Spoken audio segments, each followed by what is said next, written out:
ওটাকে মেরে দেবে, সকলকে বাড়িঘর ঘুরিয়ে দেবে। তো সাইকো ছাড়া কি? Nothing but A psycho.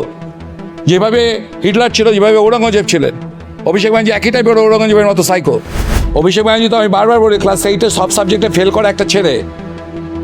নবনানন্দ থেকে ওকে টিসি দেওয়া হয়েছিল, কোনোটাতে 10 পাইনি, কোনোটাতে 3, কোনোটাতে 5, এইরকম নাম্বার পেয়েছে ক্লাস 8-এর। আমি যদি একটা ছাগলকে 2 মাস পড়াই, সেও পাস করবে।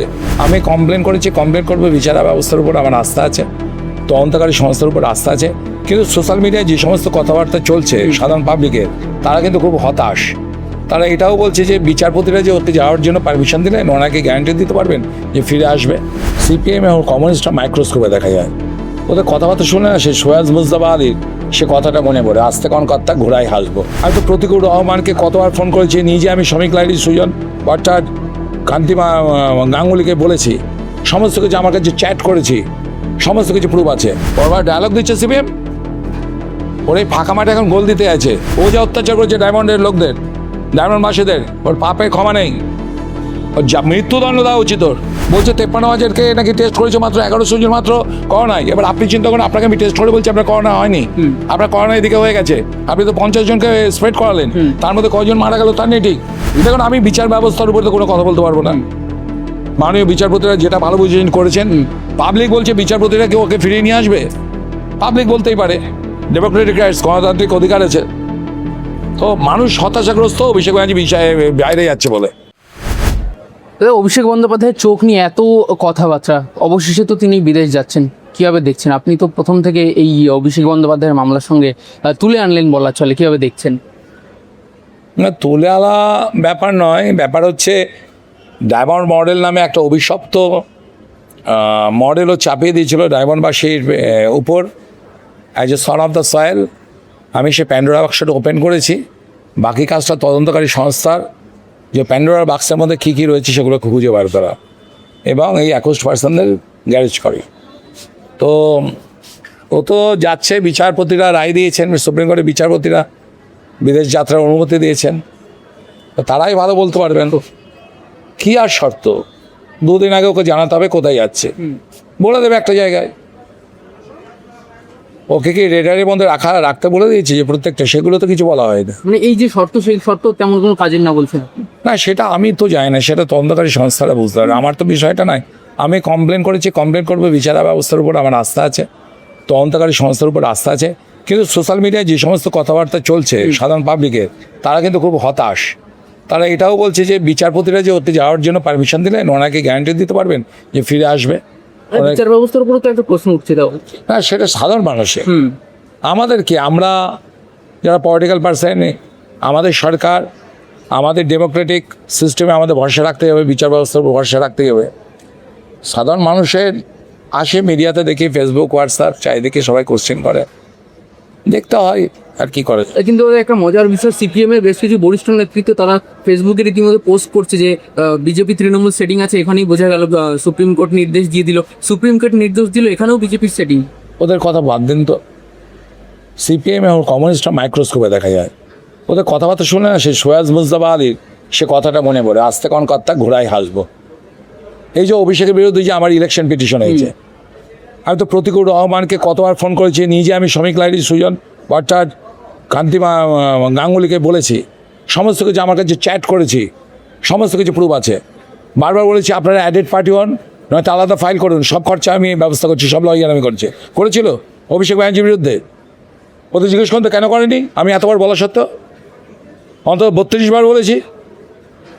তাহলে কারা নেক্সাস করেছে, কারা সেটিংয়ে আছে, আমি বোঝাতে পারছি কথাটা। অভিষেক ব্যানার্জি, আমি তো বিজেপি প্রার্থী হিসেবেই করেছি অভিষেকের বিরুদ্ধে case, election petition 5 Abhijit Das versus Abhishek Banerjee 2024-এ। তো সেখানে সিপিএম পার্টি কেন অ্যাডেড পার্টি হলো না বা আলাদা করে ফাইল করলো না চাপা ভোটের বিরুদ্ধে? বাচ্চা থেকে বুড়ো অবধি সকলে তো জানিস 7 লক্ষ চাপা ভোটে জিতেছে অভিষেক, কেন কমিউনিস্টরা করলো না? ওর ডায়লগ দিচ্ছে সিপিএম, ওর এই ফাঁকা মাঠে এখন গোল দিতে আছে। শুনুন, বিজেপির সঙ্গে যদি সিপিএমের অ্যারেস্ট, তৃণমূলের যদি নেক্সাস হতো না, তাহলে এইভাবে বিজেপি ক্ষমতা আসতো না, আর এইভাবে একের পর এক গ্যারেজ হতো না। অভিষেক ব্যানার্জিকে গ্যারেজ করার জন্য তদন্ত প্রক্রিয়া কমপ্লিট করতে হবে, তারপর হবে। কারণ আপনার তো চিফ টিকেট তো হবে না, 1-2 দিনের মধ্যে বেরিয়ে চলে আসবে। পুরোপুরি তো গ্যারেজ করা দরকার আছে নাকি, যাতে তারপর আর সূর্যের আলো না দেখতে পায়।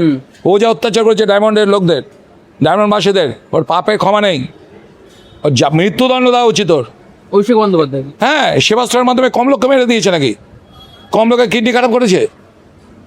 ওই যে করোনা যেটা এফআইআর করেছে করোনা সময় মেগা কোভিড টেস্ট, তা সেখানটায় ও পুলিশের সিভিক ভলেন্টিয়ারদের দিয়ে মেগা ড্রাইভ করে টেস্ট করিয়েছে। আপনি চিন্তা করতে পারেন, যেখানে আইসিএমআর গাইডলাইন্স অনুযায়ী 10% ছাড়া কেউ কোভিড টেস্ট করবে না, যেখানে ওয়েস্ট বেঙ্গলে 30% হচ্ছে আপনার করোনা আক্রান্ত ছিল সেই সময় টেস্টের মধ্যে যা রয়েছে, ও সেখানে দেখছে 2.1%। বলছে 53,000কে নাকি টেস্ট করেছে মাত্র 1100 জন মাত্র করোনায়। এবার আপনি চিন্তা করেন, আপনাকে আমি টেস্ট করে বলছি আপনার করোনা হয়নি, আপনার করোনা এদিকে হয়ে গেছে, আপনি তো 50 জনকে স্প্রেড করালেন, তার মধ্যে কজন মারা গেল তার নেই ঠিক। আমি তো এবারে মেডিকেল কাউন্সিলে চিঠি করেছি যে এই যে অভিষেক ব্যানার্জির করোনা টেস্টের পর মেগা করোনা ড্রাইভের পর তারপর কজন ডায়মন্ডে মারা গেছে সেটা তথ্য দিতে আরটিআই করেছি আমি, এবং ওর এগেনস্টে খুনের অভিযোগ আনা উচিত, মৃত্যুদণ্ড দেওয়া উচিত ওর। ও সেবাশ্রয় আর করোনা নিয়ে যা করেছে ডায়মন্ডবাসীর সঙ্গে। তার উপর এইরকম গুরুতর অভিযোগ, তারপরে তাকে ছাড় দিয়ে দেওয়া হলো। দেখুন, আমি বিচার ব্যবস্থার উপর তো কোনো কথা বলতে পারবো না। মাননীয় বিচারপতিরা যেটা ভালো বুঝেছেন করেছেন। পাবলিক বলছে বিচারপতিরা কেউ ওকে ফিরিয়ে নিয়ে আসবে, পাবলিক বলতেই পারে, ডেমোক্রেটিক রাইটস, গণতান্ত্রিক অধিকার আছে। তো মানুষ হতাশাগ্রস্ত অভিষেক ব্যানার্জি বিষয়ে বাইরে যাচ্ছে বলে। দাদা আরেকটা একদমই অন্য বিষয়, আপ্তসহায়ক অভিষেক বন্দ্যোপাধ্যায়ের আপ্তসহায়ক সুমিত রায়, তাকে পরপর 3-4 দিন ভবানী ভবনে হাজিরা দিতে দেখা গেল, এই বিষয়টা কীভাবে দেখছেন? সুমিত রায়ের নাম তো রয়েছে প্রত্যেকটা কমপ্লেন্টে, প্রত্যেকটা এফআইআরে ওর নাম রয়েছে, ওই তো মেইন। অভিষেক ব্যানার্জি তো আমি বারবার বলি, ক্লাস 8-এ সব সাবজেক্টে ফেল করা একটা ছেলে, নবমানন্দ থেকে ওকে টিসি দেওয়া হয়েছিল, কোনোটাতে 10 পাইনি, কোনোটাতে 3, কোনোটাতে 5, এইরকম নাম্বার পেয়েছে ক্লাস 8-এর। আমি যদি একটা ছাগলকে 2 মাস পড়াই, ও সেও পাস করবে। শুনেছেন কোনো ক্লাস 8-এ কেউ এরকম নাম্বার পায়? ছাগলের থেকেও নিচে বলছে। আমি কোনো থেকে নিচে বলছি না, ওই সমস্ত কথা আমি বলবো না। আমি বলছি যে তাহলে ওর তো অ্যাকচুয়ালি মস্তিষ্ক বলে কিছু নেই, অ্যাটিটিউডও তো সাইকোর মতন।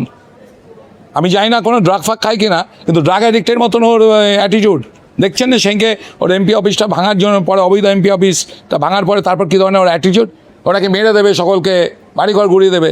তো সাইকো ছাড়া কি, নাথিং বাট এ সাইকো। যেভাবে হিটলার ছিল, যেভাবে ঔরঙ্গজেব ছিলেন, অভিষেক ব্যানার্জি একই টাইপের ঔরঙ্গজেবের মতো সাইকো। তো ওর মেইন যে ডায়মন্ড মডেল যেটা অপারেট করতো সুমিত রায়, ও যে রাইট হ্যান্ড, একসঙ্গে ওর ক্লাসমেট ছিল, ও সুমিত আর ওর বাবা শম্ভু রায় যে মারা গেছে, এই দুজনে মিলে এত নৃশংস ছিল, কোত্থেকে টাকা আসবে, কার উপর অত্যাচার করতে হবে, কাকে জেলে পড়তে হবে, কোন অফিসারকে নিয়ে আসতে হবে টাকার বিনিময়ে, এই সব কিছু অপারেট করতো। তাই প্যান্ডোরা বাক্সের মধ্যে কী কী আছে, যে আমি তো প্যান্ডোরা বাক্সটা ওপেন করে দিয়েছি, প্যান্ডোরা বাক্সের মধ্যে কী কী আছে সব জানে সুমিত, আর তদন্তকারী সংস্থা ওর পেট থেকে সব কথাগুলো বার করতে হবে।